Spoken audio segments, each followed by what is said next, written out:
हरे कृष्ण। आज हम सुनेंगे कामिका एकादशी व्रत कथा। कुंती पुत्र धर्मराज युधिष्ठिर कहने लगे, हे भगवान, आषाढ़ शुक्ल पक्ष की देवशयनी एकादशी तथा चातुर्मास्य महात्म्य मैंने भली प्रकार सुना। अब आप कृपा करके श्रावण कृष्ण एकादशी का क्या नाम है सो मुझे बताइए।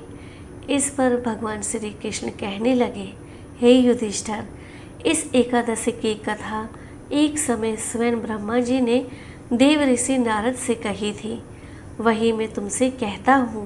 नारद जी ने ब्रह्मा से पूछा था कि हे पितामह, श्रावण मास के कृष्ण पक्ष की एकादशी की कथा सुनने की मेरी इच्छा है। उसका क्या नाम है, क्या विधि है और उसका महात्म्य क्या है, सो आप मुझे कृपा करके कहिए। नारद जी के यह वचन सुनकर ब्रह्मा जी ने कहा, हे नारद, लोगों के हित के लिए तुमने बहुत सुंदर प्रश्न किया है। श्रावण मास कृष्ण एकादशी का नाम कामिका एकादशी है। उसके सुनने मात्र से वाजपेयी यज्ञ का फल मिलता है। इस दिन शंख चक्र गदाधारी विष्णु भगवान का पूजन होता है, जिनका नाम श्रीधर है, हरि है, विष्णु है, माधव है और मधुसूदन से भी उन्हें पुकारा जाता है। उनकी पूजा करने से जो फल मिलता है सो तुम आज उसे ध्यान से सुनो। जो फल गंगा, काशी, नैमिषारण्य और पुष्कर स्नान से मिलता है वह विष्णु भगवान के पूजन से मिलता है। जो फल सूर्य व चंद्र ग्रहण पर कुरुक्षेत्र और काशी में स्नान करने से, समुद्र वन सहित पृथ्वी दान करने से, सिंह राशि के बृहस्पति में, गोदावरी और गंडकी नदी में स्नान से भी प्राप्त नहीं होता, वह भगवान विष्णु के पूजन से मिलता है। जो मनुष्य श्रावण में भगवान का पूजन करते हैं उनसे देवता, गंधर्व और सूर्य आदि सब पूजित होते हैं।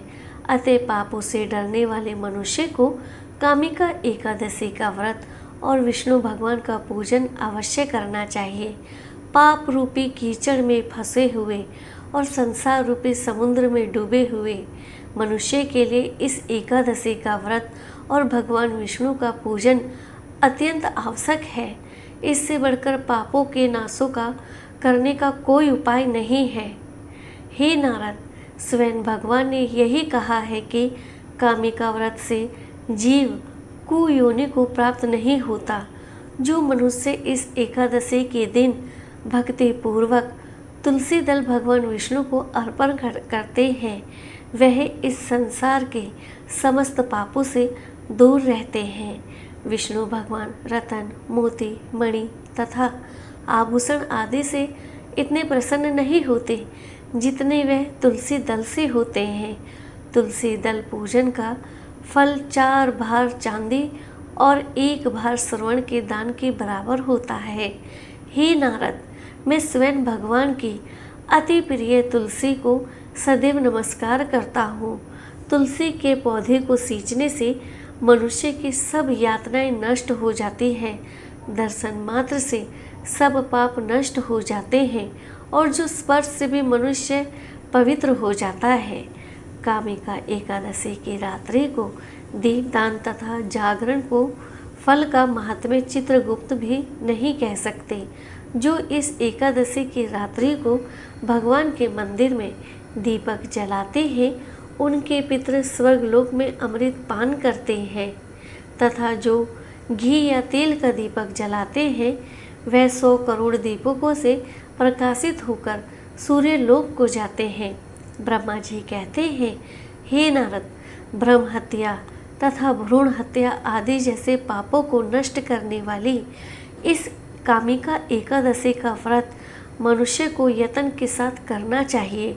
कामिका एकादशी के व्रत का महात्म्य श्रद्धा से सुनने और पढ़ने वाले मनुष्य के सभी पापों से मुक्त किया जाता है और वह परम धाम विष्णु लोक को जाता है। तो मेरे प्यारे भक्तजनों, ये थी कामिका एकादशी की व्रत कथा। इस व्रत कथा को आप ज़रूर लाइक करें और कमेंट बॉक्स में जय नारायण लक्ष्मी नारायण ज़रूर लिखें और इस कथा को अपने जैसे सभी भक्तों को ज़रूर शेयर करें, क्योंकि धर्म बढ़ाने से बढ़ता है और हमारा सनातन हमेशा जय है और इसकी जय करते रहना चाहिए। हरे कृष्णा, राधे राधे।